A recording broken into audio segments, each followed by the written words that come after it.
What's good, beautiful people? The Black Thumb here, and today we are going to be answering a question from the comments. And today's question is, do you choose sphagnum moss or bark depending on the orchid you are repotting? So let's get into it. Okay, so when I am thinking about repotting my orchid, I typically like to repot the orchid in the same potting media that it was in its previous pot.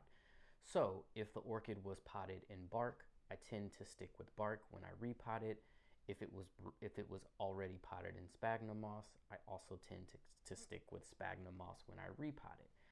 One of the main reasons why I like to stick with the same potting media when repotting is because just like when we move from place to place, if you were to leave your house and move to another place, it can be a little stressful. It can cause a little anxiety, some nervousness. The same is true for orchids. Repotting or unsettling or unrooting it from one home and moving it to another can be a stressful time for the plant. So keeping the same potting media, which in all likelihood would be mirroring similar or close to the same conditions that it was in its previous pot, can help smooth out that transition into the new pot and help it continue to thrive as it settles in and gets used to being in that new pot. Now, there are some situations where I might switch from a moss to a bark or a bark to a moss.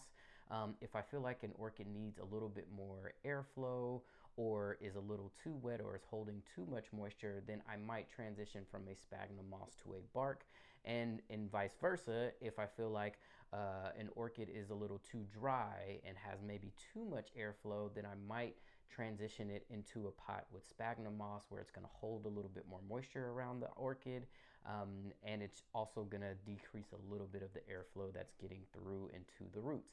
So I hope that helps and your orchids keep blooming.